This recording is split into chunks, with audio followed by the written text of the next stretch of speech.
Hello, everybody. Welcome to Alicia Talks. I am Alicia, and I'm just today to kind of check in with you all again and to be able to some things that I was looking over involving women, Black women. Of course, I want to attack some things on the Crown Act, but I just want to kind of give a feel about hip hop because hip hop is something that you love and enjoy. And so this documentary was very interesting and I want to share it with you all. And I also wanted to, if we have technical difficulties, but we also may not be able to do all of it, but we're going to do most of it today. It was just kind of interesting and I want to share with you all.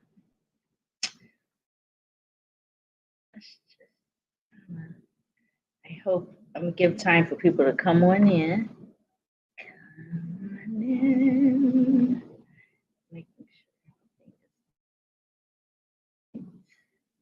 if you know what I'm saying. Okay, let's see.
Do you remember unity among female rappers? When they were all friends and got along with me either. A lot of people seem to think that women in hip hop back in the day supported and respected one another, and the clashing only started in the last 3 decades. It is kind of true that female MCs embraced each other in the male dominated genre, but the girls have always some kind of falling out. In fact, it was a female rapper who created. Since the 80s, female rappers have flexed their skills and channeled their anger in diss tracks with other. But sometimes things went too far. The decades long feud between and Lil Kim has been the most notorious feud of them all, no pun intended. The former friends let from the media drive them apart. And as a result, someone almost lost their life and ended up in prison for charges related to the incident. Sadly, that drama didn't stop the girls from beefing. Last video I did on women in hip hop, I gave you guys a history on their rise to prominence never heard of. This video, I'm gonna give you guys a lot of female rap beef over time.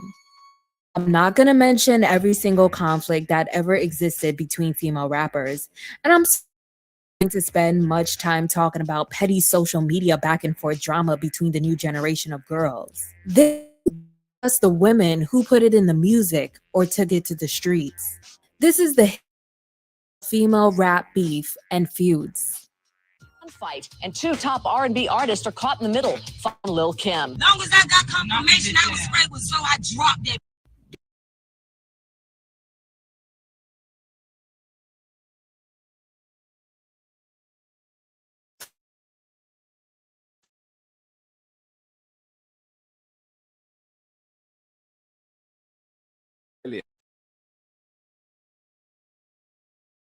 Just imagine getting almost guaranteed affiliate payment. What difference would that regular flow of money make to your life? Now, it sounds a little bizarre. But what if you could get paid as an affiliate? Diss track Remy Ma did, man. For the brawl, Cardi B arrived in an elaborate Dolce & Gabbana gown, vamping for photographers. Minutes later, Nicki Minaj showed up for the Harper's Bazaar party and also cameras. But when these two beauties crossed paths, watch out, an ugly melee ensued. He deliberately stepped on Cardi's train and then said something nasty about the daughter. But before we get into the drama, I want to tell you guys about Babbel. They are one of the top language learning platforms in the entire world, and they're led by real language teachers. A lot of female rappers have rapped in Spanish at some point in their where I stopped singing along.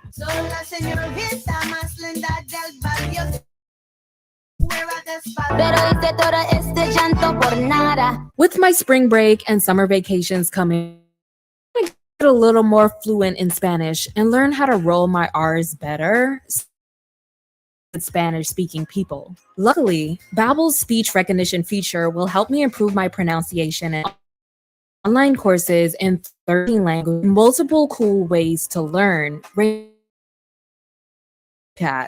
they'll have you speaking a new language in less than a month. Head to the special link in the description box to get a subscription, or you can simply guarantee. Hurry up and get started learning a new language before your spring break vacation. Thank you again for sponsoring this video.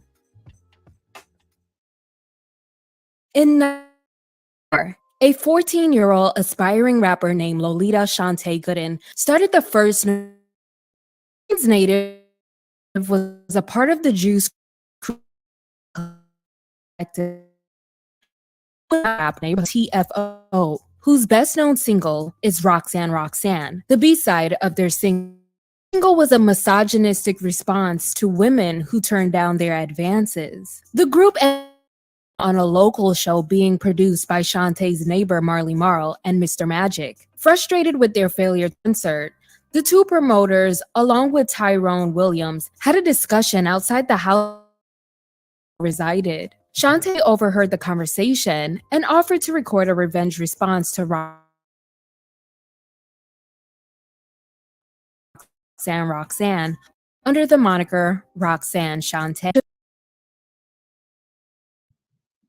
Okay, first and foremost, I had no idea that Roxanne had beef with that group. And if anybody remembers, does anybody remember light-skinned lady Roxanne? Because my sister's name is Roxanne. So wait till y'all see what goes down with this first beef in hip hop with women.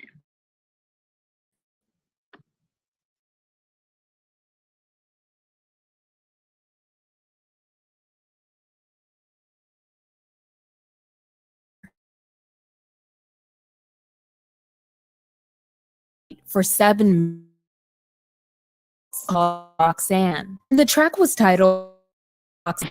So when he came up to me, I told him to step back. He said, "You call yourself an empty." I said, "This is you.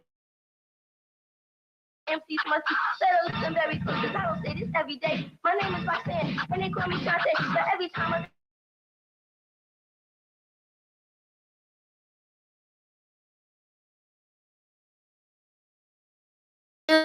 Revenge kicked off the infamous Roxanne Wars with the teenage rapper, and dozens of responses and diss tracks aimed at Shantae were made and told from different perspectives of people claiming to be related to the character. Many women took part in this beef craze and released their own take on the situation, like I'm Lil Roxanne by Tanganyika, The Parents of Roxanne by Gigolo Tony and Lacey Lace, Rappin' Roxanne, Roxanne's Sister by DW and the Party Crew featuring Roxy, Ice Roxanne by Little Ice, and Sparky's Turn, Roxanne You're Through by Sparky D. UTFO and Full Force recruited female rapper Elise Jack to record a counter-response to Shantae titled The Real Roxanne. But when plans fell through with Elise, they replaced her with Adelaide Martinez to do the job. The track was made to outperform Shit failed to do so. But females were finally on the map thanks to Roxanne Shantae. She called out a lot of rappers by name on her Bite This track a few years later, and found herself embroiled in many other beefs for years to come, taking shots at Queen Latifah, Yo-Yo, MC Lyte, Salt and Pepper, and more on her 1992 diss track Bigs in the decades that followed. In 1988, MC Lyte released her very own diss track aimed at rapper Antoinette titled 10% Diss, after the FemC used her beat for her own track. Suckers steal a beat when you know they can't win. You stole the beat. Are you having fun? Beat biter, dope style taker. Hit me, why don't you? Hit me, why don't you? Milk's bodyguard. But this was just the beginning of a never-ending craze.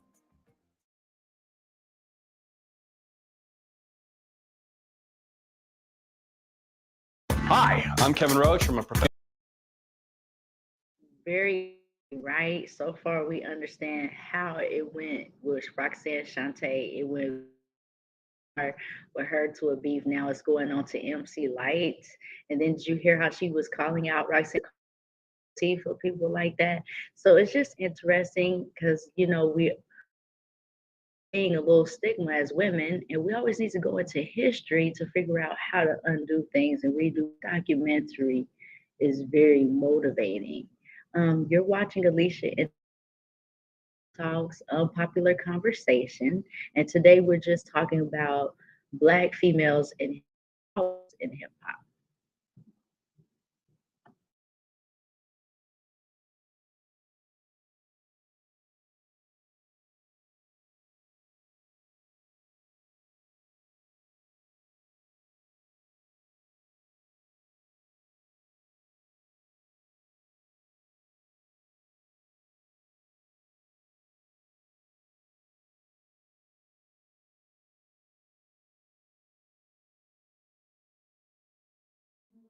Throughout the 90s, male rappers and hip-hop collectives waged war against each other on diss tracks and in the streets. But some female rappers ended up being targeted in the crossfire. Women had already established their spot in hip-hop by this time. They were chart toppers, Grammy Award winners, and eventually landed others.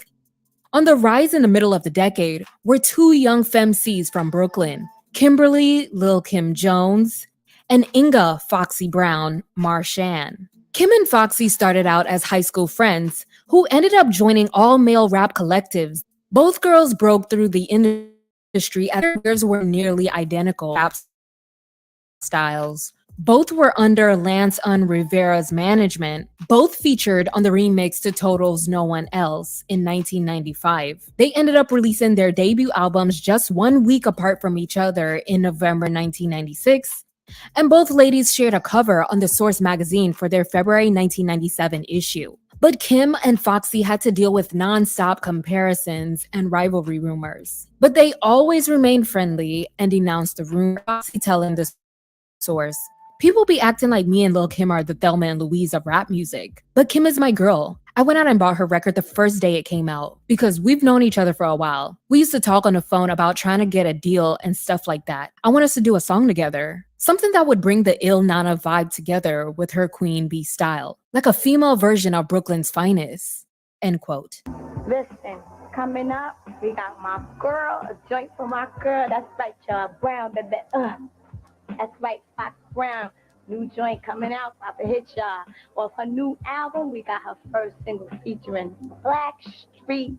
Yeah, y'all, it's the bomb. Check it out. We're going to hit y'all with it in a minute after I find my ties in here. Well, what do you say, about people who compare you and Kim? Is that if I understand correctly, y'all are good friends? Real good friends. I take that as a compliment. Kim does her thing. She's Queen B, and I give it up to her. She did a, you know what I mean? She was doing a thing before me. She paved the way. Right. She was the first one coming out with the little, you know what I mean? The Right. sexy thing. So I said, she did a thing, and she's doing her thing, and that's my girl. So at the end of the day, when all the haters are still yapping, said that counting our millions, like, how much you got for that remix? You got a new plaque on your wall? You know what I mean? So it's like, yeah, it's all good.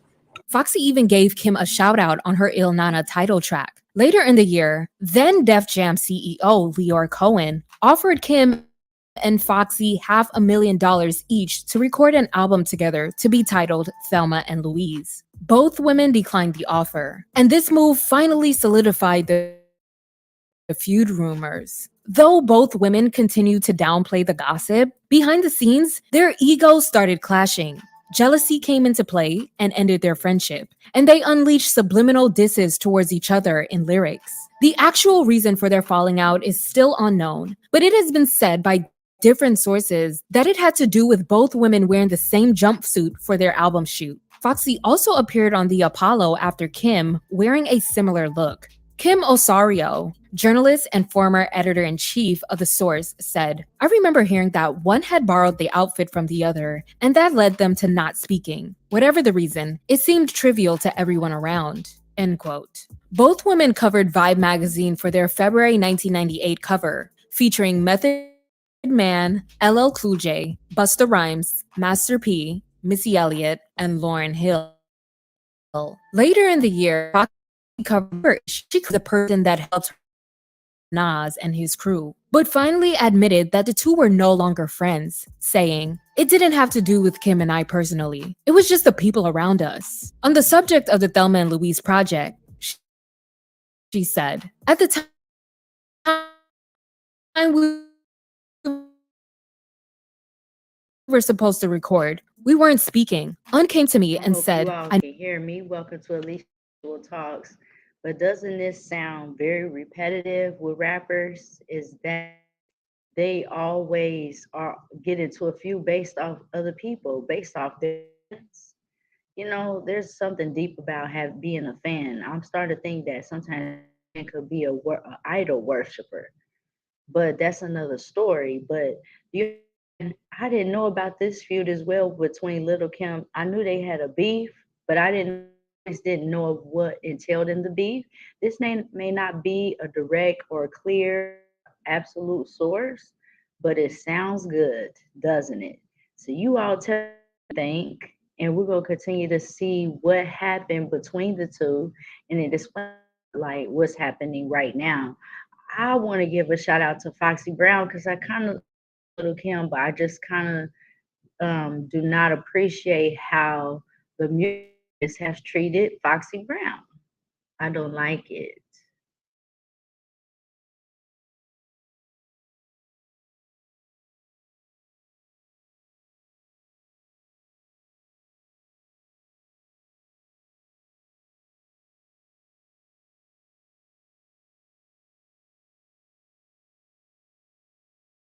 and are getting full.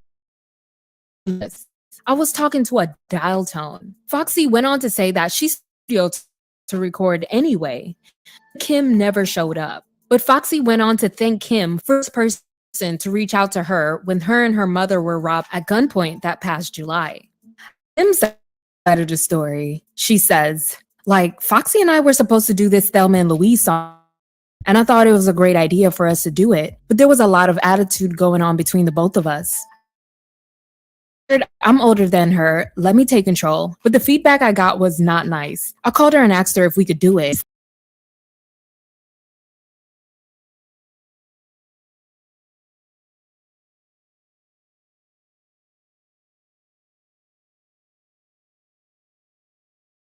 Said, "I already told your people I'm not doing it." That was amazing. I made the initiative and got shot down. Didn't understand. And that shit hurt my feelings. Of course, there was silence on both ends of the phone at that point. I mean, she hugged me at the awards after I won. And congratulations. And I congratulated her too. But I still hear stuff. And regardless, she's still my sister. But I'd rather just stay away. End quote.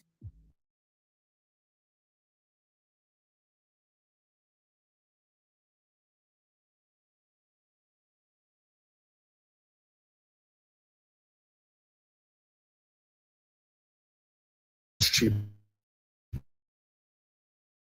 I save hundreds.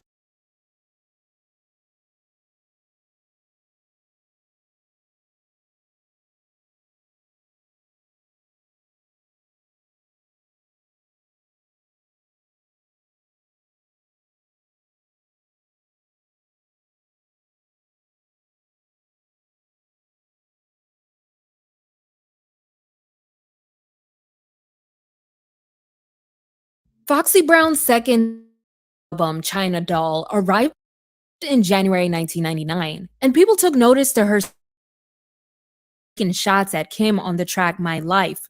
My girls ain't the same, guess it's 'cause the fame. Bitches smell on my face, there's no dirt on mine, I made it. Now friends intimidated, hate you as my sister. We used to dream together how we could make it real big. Elma and Louise together. Remember them days when I separate ways, separate. Months later, Kim appeared on Play Around by Lil C's featuring Diddy. You be on the side holding your cups like the bums do, waiting for the queen to put some change in it. Delivers her verse. Diddy chimes in to say, "Don't forget it," which people took as a direct shot at Foxy. I'm 10. Yeah, I'm a leader. Yeah, I'm some following. Coming in this game on some. On Kim's 2000 album, The Notorious K.I.M., she directly addresses her and name drops the firm. No actuality, they wanna be me. This chick running around with a thing. This was back in the days I would have been smashed. Later, on Capone and Noriega's Bang Bang, name dropping Diddy, biggest White Storm lyrics.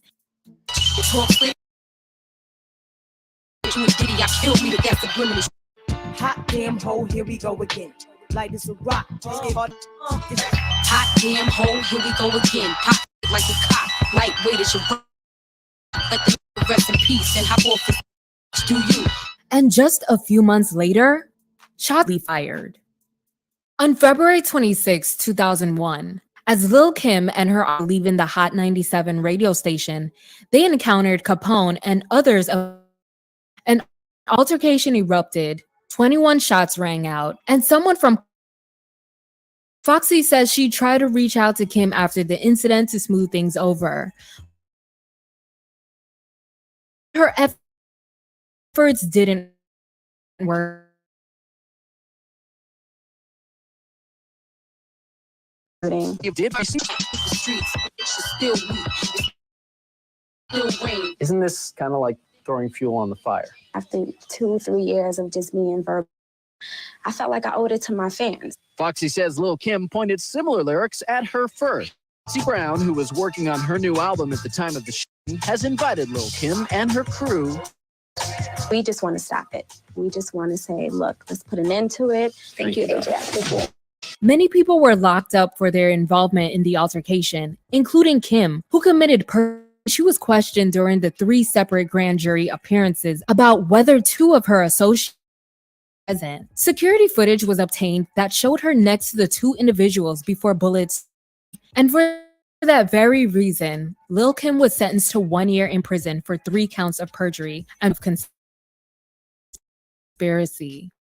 But in the 4 years leading up to her sentence, Foxy continued beefs. Foxy reportedly mocked Queen Latifah for secretly being a member of the LGBT community and checking her out at events. Queen addressed her with the track Name Calling, which was featured on the soundtrack. She even brought Kim into it. Style you slow, try to mix it up and make it blend. Lauren, with a dash of Little Kim. We know bootleg Korean cop and scheming hoe. I know it's bootleg cause Foxy issued a response with a track that interpolates MC Light's dish same name. Foxy also spewed homophobic remarks towards Queen Pen on the same track. And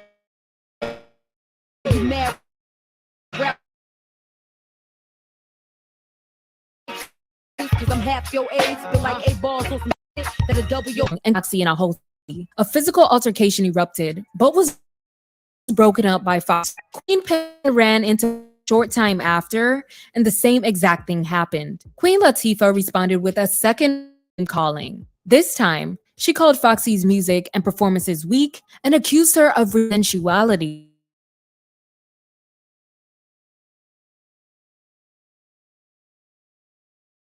Penn and Queen, dissing the Queen Latifah show ratings.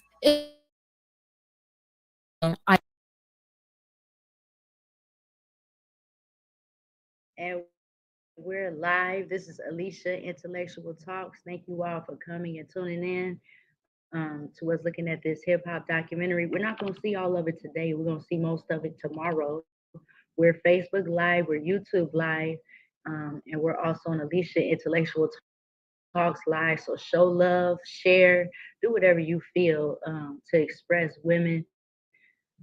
This is like Women's Month right now because we want to dedicate not only Women's Month, but the Crown Act that they're trying to pass or whatever. We want to go deep about that. And so this is going to tie into that.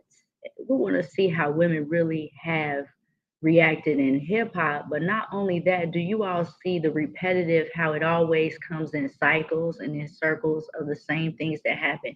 Every single story, it goes over and over again. It never changes. Like as we're seeing how it's progressing from Foxy Brown to Queen Latifah to now to Queen Pen. So the homosexuality now is being spoken, and that's why there's a beef there because of the homosexuality going on.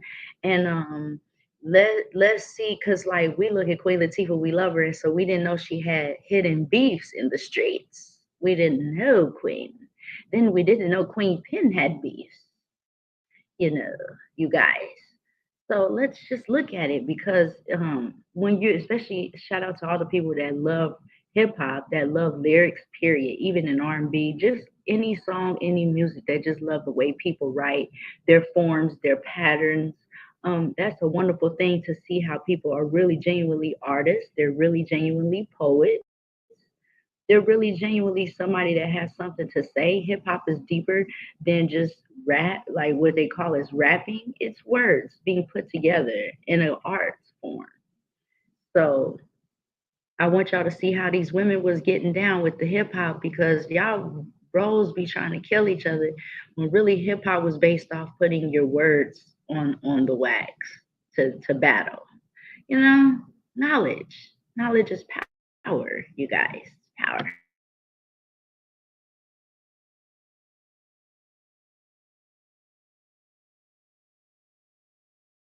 I gotcha. Calling Foxy a bum and comparing her to a To me, like a drag queen with heels and a head full of weed. Yeah. Yeah. Red. 70,000 in the first week. That's just ridiculous. You had one more point you wanted to make.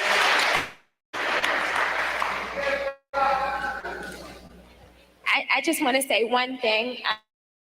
I was conflicted if I should say it or not, but since we're up here talking about leading by example and tone for the night, I myself want to extend an olive branch. I've had a rivalry with for the past 8 or 9 years. So I want you and we can start leading tonight.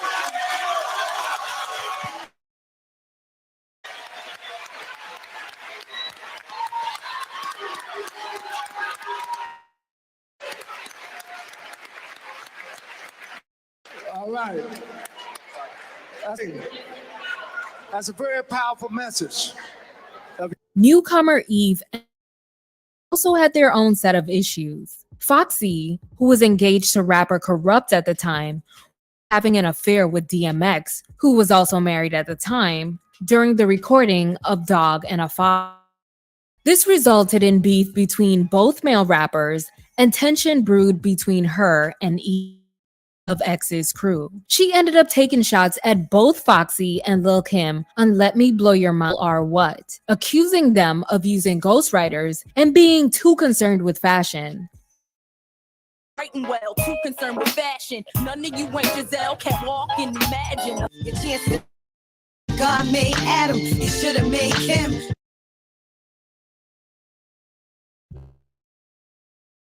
Actually sat down and talked with missionaries from the Church of Jesus Christ of Latter-day Saints.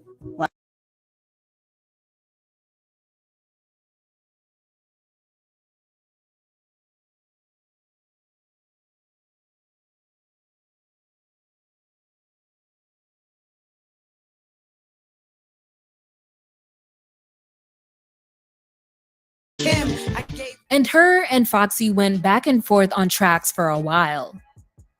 So she's looking real weak because any person showing the world, letting the world know how jealous and miserable. I don't know why she's mad at herself. You know what I'm saying? I don't have nothing to do with what she looking at in the mirror in the morning. She can't stand who she looking at in the morning. Sweetheart, Eve been 97. I ain't never been no broke bum. When she came, she know what the deal is. You know what I'm saying? Right. And like, I'm really glad that I could be an inspiration to her ghostwriter. I don't know who he is, but I don't know what I did. And I'm going to let the fans know I'm not even going to waste my time going in the studio doing no song against that girl. I'm getting too many checks right now. Right. Like, if you want to come see me, come see me. I'm not with this. Eve is my real character. Inga. Foxy Brown is a character. So come out that character. Whatever it's going to be is. I write my own song. So, and another thing, I'm definitely not going to waste time somebody to write a song back to me. You know what I'm saying? It ain't my fault she's been out since 96 and her bank account looks the same. Just don't like Eve. Like, I don't like her. It has nothing to do with music. It's something that she did that was a couple years ago. What did she do, Foxy? Honestly? Yes. No one knows why Corrupt ever found out anything about DMX having a crush or liking through her. Oh. So I approached her and she ran for her point blank. Okay. She ran and I've never seen after that. And she has made attempts, like, try to reconcile the situation. But I was like, not my man. Don't bring none of that to my man. I don't care who you trying to bone to get on. Like, that's legitimate relationship. I have a ring on my finger. Like, if I ever go to that, I reported that. Hurt. I reported that you and DMX had a thing, and no, we Corrupt didn't. found out That about was it. and Corrupt came on the and co-signed, right, Artie? Yeah, Corrupt is also with Suge right now. Please.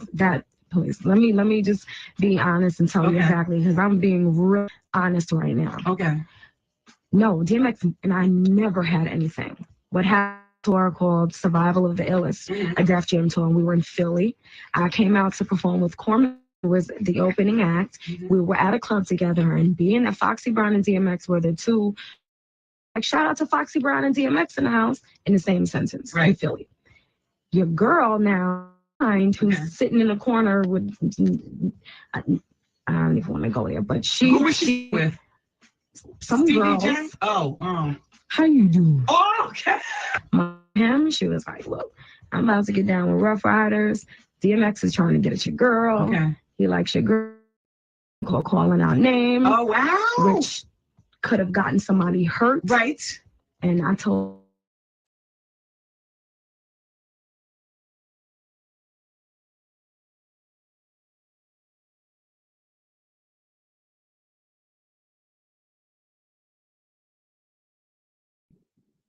Okay, y'all, we're gonna end this. This is Alicia Intellectual Talks. As y'all can see, I have my glasses on, feeling like Lil Kim.